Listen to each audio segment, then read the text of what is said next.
Hello बच्चों, आप सभी का मेरे चैनल लर्निंग इंग्लिश पर बहुत बहुत स्वागत है। बच्चों, आज की वीडियो के अंतर्गत हम डिस्कस करेंगे हमारे राइटिंग स्किल का टॉपिक, जिसका नाम है बच्चों आर्टिकल राइटिंग।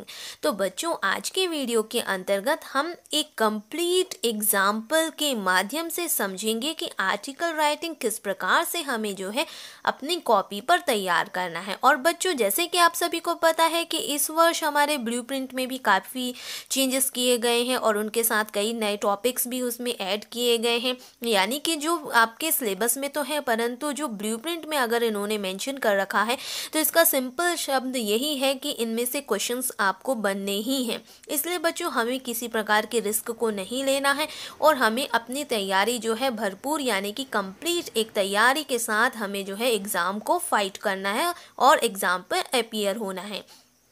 तो बच्चों, आज की वीडियो के अंतर्गत हम डिस्कस करते हैं कि आर्टिकल राइटिंग का एक कंप्लीट एग्जाम्पल क्या होता है। बच्चों, यहाँ पर आपके सामने स्क्रीन पर आपको एक क्वेश्चन दिखाया जाएगा, यानी कि आप देख रहे हैं यहाँ पे हमने जो टॉपिक तैयार किया है वो एक क्वेश्चन पे तैयार किया है। तो चलो बच्चों, पहले हम क्वेश्चंस को देख लेते हैं कि एक्चुअली में हमारा क्वेश्चन क्या है।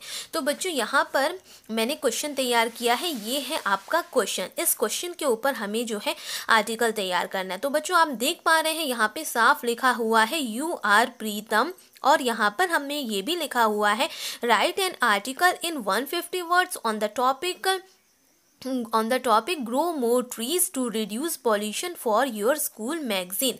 यानी कि ये क्वेश्चन से हमें सिर्फ ये समझना है कि क्वेश्चन कुछ इसी प्रकार से आपके एग्जाम पर भी आएगा और उस क्वेश्चन में कुछ कंडीशंस दी गई होंगी, यानी कि आपको कुछ ना कुछ नेम वहाँ पर मेंशन किया होगा, उसी नेम को आपको यूज़ करना है। साथ ही साथ आपको टॉपिक भी दिया होगा। टॉपिक बच्चों किसी भी प्रकार का डिफरेंट टॉपिक आपको दिया जा सकता है, कोई भी ऐसा टॉपिक दिया जा सकता है जिसमें आपको बहुत सारे चीज़ें, जिसमें आप लिख पा रहे हो, बहुत सारे कंटेंट उसमें आप आराम से बना पा रहे हो उस टॉपिक से रिलेटेड। तो ऐसा ही टॉपिक आपके सामने आपको दिया जाएगा। तो बच्चों, उसमें नेम अगर मेंशन है तो हमें वही नेम को अपने आंसर में भी यूज़ करना है एज अ आर्टिकल। तो चलिए बच्चों, यदि इस प्रकार का क्वेश्चन हमारे सामने परीक्षा में आता है तो हमें किन किन बातों का ध्यान रखना है और कैसे एक अच्छी आर्टिकल को तैयार करना है, तो चलिए बच्चों अब हम उसे देखते हैं। बच्चों, आप सभी ने बहुत अच्छे से क्वेश्चंस को तो समझ लिया होगा। इसी प्रकार से यदि एग्जाम पर भी क्वेश्चन आएगा तो कुछ ऐसा ही आएगा। उसमें कुछ ना कुछ आपको नेम मेंशन किया होगा, साथ ही साथ आपको आर्टिकल राइटिंग का टॉपिक भी दिया होगा, जैसे कि हमने क्वेश्चन में अभी जस्ट रीड किया है। तो बच्चों, अगर इस तरह का क्वेश्चन कुछ आता है तो हमें इस प्रकार से आर्टिकल को तैयार करना है। सबसे पहले तो आप अपना जो पेज है, आप उस पेज पे टॉप पर लिख दीजिए आर्टिकल राइटिंग, क्योंकि आप कौन सा क्वेश्चन करने जा रहे हैं, आर्टिकल राइटिंग आप करने जा रहे हैं, या जहां से भी आप बिगिन कर रहे हैं आप वहां पर एक हेडिंग लिख सकते हैं आर्टिकल राइटिंग। बच्चों, अब उसके बाद जो हमें ध्यान देना है वो है हमारा टाइटल, जो एक बहुत ही महत्वपूर्ण भूमिका निभाता है और हमें बहुत अच्छे से टाइटल लिखना होता है। चाहे हम आर्टिकल राइटिंग का टाइटल लिखें, नोट मेकिंग का टाइटल लिखें, या किसी पैसेज का टाइटल लिखें, या एनी अदर टॉपिक का टाइटल लिखें, तो हमें बहुत ही इम्पोर्टेंस देनी चाहिए कि टाइटल हमारा कैसा होना चाहिए और बहुत ही अटेंशन पे करना है कि हमें टाइटल किस प्रकार से लिखना है। तो सपोज बच्चों, हमने क्वेश्चन में पढ़ा था, हमारा टॉपिक था grow more trees to reduce pollution. बच्चों, आप यहाँ पे देख पा रहे हैं हमने हर वर्ड का जो हमारा फर्स्ट लेटर है वो हमने कैपिटल लिखा है। यहाँ पे आप देख सकते हैं ग्रो में जी इज कैपिटल, मोर में एम इज कैपिटल, ट्रीज में टी इज कैपिटल, रिड्यूस में R is capital, and in pollution में P is capital. Only to, because to एक प्रीपोजिशन है और प्रीपोजिशंस और जितने भी ऑक्सिलरी वर्ब होते हैं उन्हें हम छोड़कर बाकी रेस्ट जितने भी वर्ड्स आपको टाइटल के अंतर्गत रखने हैं उनका फर्स्ट लेटर कैपिटल होगा, जैसे हमने यहाँ पे तैयार किया है। तो बच्चों, कोई भी टॉपिक अगर आता है एग्जाम में तो हमें इसी प्रकार से उसे लिख लेना है। प्रीपोजिशंस को छोड़ के बाकी अन्य वर्ड्स की जो बिगनिंग है वो कैपिटल से हम करेंगे, कुछ इसी प्रकार से जैसे आप यहाँ पे देख पा रहे हैं। उसके बाद बाय करके हमें उस व्यक्ति का नाम यहाँ पे मेंशन करना है जिस व्यक्ति का नाम हमें क्वेश्चन में दिया गया है। यदि क्वेश्चन में कोई नेम नहीं दिया गया है तो हमें अपनी कोई पर्सनल इन्फॉर्मेशन यहाँ पर यूज़ करनी नहीं होती। वैसे क्वेश्चन में जितनी भी आवश्यक रिलेवेंट इन्फॉर्मेशंस दी होती हैं हमें उन सभी इन्फॉर्मेशंस का यूज़ करना होता है। तो बच्चों, ये एक महत्वपूर्ण भूमिका है और इसमें नंबर आपके निश्चित बटे होते हैं, इसलिए इस पोर्शन को बहुत अच्छे से करने की आवश्यकता होती है। अब बच्चों, आगे देखते हैं।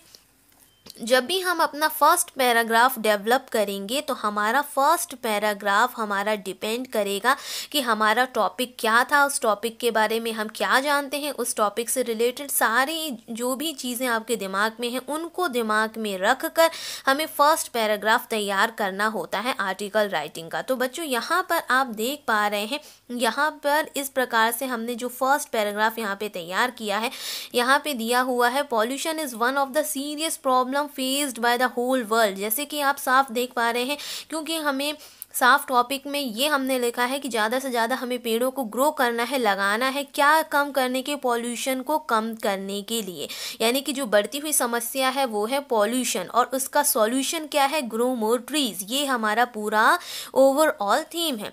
तो सबसे पहले हमने बता दिया कि भाई पॉल्यूशन है क्या। जैसे कि यहाँ पे हमने पॉल्यूशन से ही चर्चा कर दी। सबसे पहले हमने बिगनिंग यही करी कि pollution is one of the serious problem faced by the whole world. पूरे संसार के द्वारा ये एक फेस की जाने वाली बढ़ती समस्या है।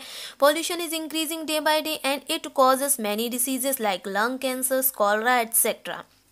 यानी कि ये तो डे बाय डे बढ़ने वाली समस्या है, और इस समस्या के बढ़ने से डिसीजेस हो रही हैं, चाहे वो डिफरेंट डिसीजेस के नाम हम यहाँ पे मेंशन कर सकते हैं। There are many types of pollutions like land pollutions, water pollutions, air pollutions and many other pollutions. यानी कि अब हमने ये भी बता दिया कि कितने प्रकार के पॉल्यूशंस होते हैं। इससे हटकर भी यदि हमें पॉल्यूशन से रिलेटेड और भी कुछ अपनी बातों को यहाँ पर रखना है तो वो भी हम यहाँ पर ऐड कर सकते हैं। It is cause due to human carelessness towards the environment. यानी कि जो हमारी लापरवाही मानव की चल रही है अपने पर्यावरण के लिए, तो इस कारण से जो है पॉल्यूशन जो है हर जगह इस समय फैल रहा है, और इससे बहुत सारी प्रॉब्लम्स भी होती जा रही हैं। तो ऐसा ही कुछ हमें एक इंट्रोडक्शन वाला पैराग्राफ रखना होता है, जिसके अंतर्गत हम अपने टॉपिक के बारे में ही समझाते हैं कि एक्चुअली हमारा टॉपिक क्या है और हम उसके बारे में क्या जानते हैं।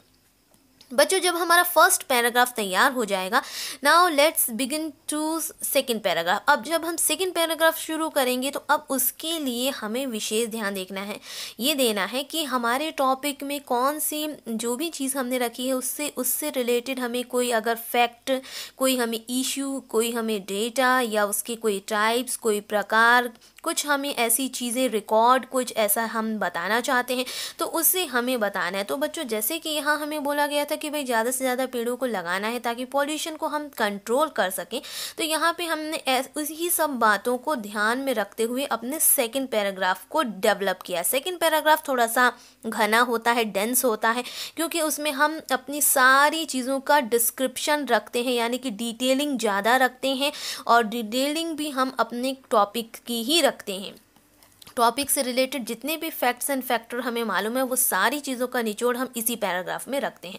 जैसे कि आप यहाँ पे देख पा रहे हैं, pollution can be reduce by growing more and more trees. जैसे कि मालूम है कि भाई पॉल्यूशन को हम कम तो कर सकते हैं। अब यही हमारा टॉपिक भी था कि हमें पॉल्यूशन को कम करने के लिए ग्रो मोर ट्रीज करना है, तो वही चीज़ बताई गई कि पॉल्यूशन को भाई घटाया जा सकता है ज़्यादा से ज़्यादा पेड़ों को लगाकर। But human has become such of blind that he is cutting more and more trees for their own facilities. लेकिन आज के समय का मानव अपनी सुविधाओं को देखते हुए जो है ज़्यादा से ज़्यादा पेड़ों को जो है काटता ही जा रहा है। He has completely forget that he is living in this world due to them. और वो ये भी भूल गया है, पूरी तरीके से ये भूल चुका है कि वह इस संसार में उन पेड़ों के बदौलत ही जी पा रहा है।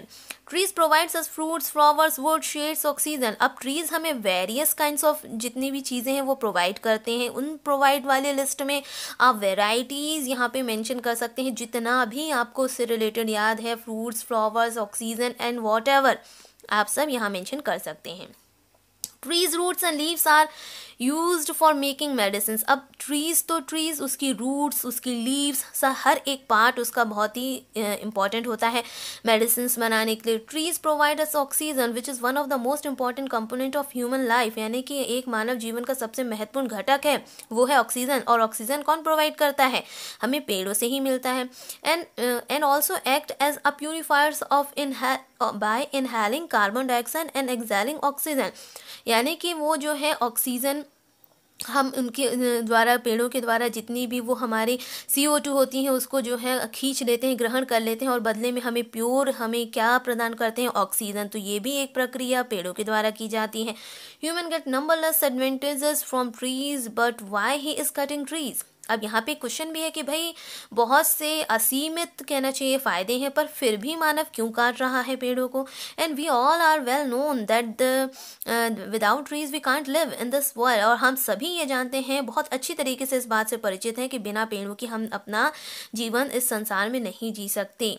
And we can live without money but we can not live without trees. हम जो है धन के बिना रह सकते हैं, परंतु हम पेड़ों के बिना नहीं रह सकते, क्योंकि पेड़ों से मिलने वाला बहुमूल्य धन ही हमारे लिए जीवन के लिए उपयोगी है। Which provides oxygen to breath, जैसे कि सबसे बड़ा है ऑक्सीजन, और जो ऑक्सीजन जिसके बदौलत हम जो है सांस ले पा रहे हैं, और ये हमें पेड़ों से ही प्रदान किया जाता है। तो बच्चों इस पैराग्राफ में हमने पूरा डिस्क्रिप्शन रखा रिलेटेड टू द ट्रीज़ के फ़ायदे, ट्रीज़ से मिलने वाली चीज़ें, ट्रीज़ के ना होने से इशू, और ट्रीज़ से रिलेटेड सारे फैक्ट्स हमने यहाँ पर बताए। तो इसी प्रकार से हमें अपने सेकंड पैराग्राफ को डेवलप करना है रिलेटेड टू द टॉपिक। अपने दिमाग से नई नई चीज़ों को निकाल कर हमें जो है इस पैराग्राफ की जो है डिटेलिंग बढ़ानी है, और वह हम अपने अनुसार या वर्ड लिमिट के अनुसार कर सकते हैं। अब बच्चों लास्ट पैराग्राफ होता है हमारा कंक्लूज़न। जैसे कि आपको मालूम है कि हमारा जो लास्ट पैराग्राफ है वो कंक्लूज़न का होता है। तो कंक्लूज़न के अंतर्गत यदि हम देखें तो कंक्लूज़न में हमें अपने कुछ सेल्फ ओपिनियन, अपनी कुछ सेल्फ सजेशंस यदि हम रखना चाहते हैं, तो उन बातों को ध्यान में रखते हुए हमें जो है अपना लास्ट पैराग्राफ तैयार करना होता है। तो बच्चों आप देख पा रहे हैं लास्ट पैराग्राफ में भी हमने ऐसी ही कुछ चीज़ों को रखा है, जैसे यहाँ पे so trees are boon for us, यानी कि वह हमारे लिए एक आशीर्वाद ही हैं, और we must have to save it and we must have to grow more and more trees to reduce pollution। अब ये हमने एक सुझाव दिया है कि भाई हमें इसको समझना है, हमें ज़्यादा से ज़्यादा पेड़ों को जो है सुरक्षित करना है, ज़्यादा से ज़्यादा पेड़ों को हमें ग्रो भी करना है, और पॉल्यूशन को कम करने के लिए हमें ग्रो करना है। और यहाँ पे हमने और भी लिखा कि we have to respect the gift given by the mother nature to us, यानी कि प्राकृतिक माँ ने जो हमें तोहफा एक फ्री ऑफ कॉस्ट में दिया, हमें उसकी जो है मान सम्मान करना है। We must have to grow a tree on our birthday, यानी कि हर एक व्यक्ति एक ड्यूटी समझे कि अपने बर्थडे पर उसे कुछ अदर सेलिब्रेशन ना करके एक बड़ा सेलिब्रेशन ये करना है कि वह पेड़ों को लगाए, एंड अदर फेस्टिवल्स में लगाए, अदर ओकेजन्स में लगाए, डिफरेंट पर्पस पे वह पेड़ों को लगाए, एक मोटिव बना ले कि हमें पेड़ों को लगाना है। And this make our environment pollution free, और यदि हम ऐसा करते हैं तो डेफिनेटली हम अपने एनवायरनमेंट को पॉल्यूशन फ्री कर सकते हैं। And we will also able to took part in this good deed, और हम जो है योग्य भी हो सकते हैं कि इस भले कार्यों में अपना हस्तक्षेप करने के या उस भले कार्यों को करने के लिए। We should grow more and more trees to reduce the pollution. और लास्ट में भी हमने एक सजेशन ही दिया है कि भाई हमें ज़्यादा से ज़्यादा पेड़ों को ग्रो करना है इस बढ़ते हुए पॉल्यूशन को कम करने के लिए या पॉल्यूशन को कम करने के लिए। तो ये एक पूरा सजेशन से भरा हुआ है, आपकी खुद की राय से भरा हुआ है, आपकी खुद के विचारों से भरा हुआ है। आप क्या अपील करना चाहते हैं, क्या आप प्रस्ताव रखना चाहते हैं, क्या आप पूरा निष्कर्ष निकालना चाहते हैं, इन सब बातों को ध्यान में रखकर हमारा लास्ट पैराग्राफ तैयार किया जाता है। तो बच्चों हमें 3 पैराग्राफ में अपने होल आर्टिकल को डिवाइड करना है, जिसमें से सबसे पहले हमें ध्यान देना है कि टाइटल हम किस प्रकार से लिखेंगे। हमने आपको बताया है कि टाइटल हमें लिखने के लिए सबसे पहले कुछ इसी प्रकार से बहुत अच्छे से हर वर्ड को जो है फर्स्ट कैपिटल में लिखना है, और इस प्रकार से हमें बीचों बीच लिखना है। देन हमारा फर्स्ट पैराग्राफ जब हम स्टार्ट करेंगे, बिगिन करेंगे, तो हमें इंट्रोडक्शन को ध्यान में रखते हुए कि हमारा टॉपिक क्या है, किस बारे में हम समझाना चाहते हैं, उसके बारे में क्या चीज़ें आपको पता है, तो इन सब को रख कर आपको एक इंट्रोडक्शन वाला पैराग्राफ तैयार करना है। उसमें आप पूरा टाइटल से रिलेटेड चीज़ों को बताएंगे। देन आफ्टर जब सेकेंड पैराग्राफ पर आप जाएंगे तो जो आपका टाइटल है उस टाइटल से रिलेटेड आपके पास क्या है, फैक्ट है, फैक्टर है, इशू है, क्या डेटा है, क्या रिकॉर्ड है, क्या आप उसके बारे में उसकी कुछ फ़ायदे, नुकसान, टाइप्स, वैरायटी, सब चीज़ को डिटेल करना है बहुत ही विस्तार में, और सेकंड पैराग्राफ को तैयार करना है। उसके बाद बच्चों हमारा नेक्स्ट है हमारा पैराग्राफ नंबर लास्ट, जैसे हमने कहा है कंक्लूजन वाला पैराग्राफ। उस पैराग्राफ के अंतर्गत हमें पूरी बातों का निष्कर्ष या अपने सेल्फ सुझाव, अपने सेल्फ सजेशंस जो हैं हमें यहाँ पर रखने हैं। तो इस प्रकार से 3 पैराग्राफ में अपने पूरे आर्टिकल को डिवाइड करना है, अपनी करने के साथ साथ अपनी कंप्लीट जानकारी को इस टॉपिक से रिलेटेड एक आर्टिकल को हमें तैयार करना होता है। तो बच्चों इस प्रकार से जब आप पूरा तैयार कर लेते हैं तो आपका ओवरऑल कॉपी में 1 पेजेस में आर्टिकल कुछ इसी प्रकार से दिखना चाहिए। और बच्चों हमें वर्ड लिमिट का भी विशेष ध्यान रखना है, क्योंकि वर्ड लिमिट जो है एक इम्पॉर्टेंट रोल प्ले करती है। जितने वर्ड लिमिट में आंसर मांगा जाता है हम उससे थोड़ा सा ज़्यादा ही रखें, परंतु हम उसमें कम कुछ भी ना करें, ये बात भी हमें विशेष ध्यान रखनी होती है। तो बच्चों इस तरीके से आपको जो अपना पूरा आर्टिकल राइटिंग है वो तैयार करना है, और इस तरह से ही आपके क्वेश्चंस बनकर आएंगे। उसमें कुछ भी टॉपिक्स दिया जा सकता है, और इन सब बातों को ध्यान में रखकर आप एक कंप्लीट आर्टिकल राइटिंग करेंगे। तो बच्चों इस वीडियो में इतना ही। मुझे उम्मीद है कि आपने इस को समझा होगा और आप इसी प्रकार से इन सभी बातों को ध्यान में रखकर अपनी आर्टिकल राइटिंग करेंगे। तो बच्चों इस वीडियो में इतना ही। नेक्स्ट वीडियो में फिर हम आपके लिए कुछ स्टडी कंटेंट लेकर आएंगे। तो मिलते हैं नेक्स्ट वीडियो में, तब तक के लिए थैंक यू।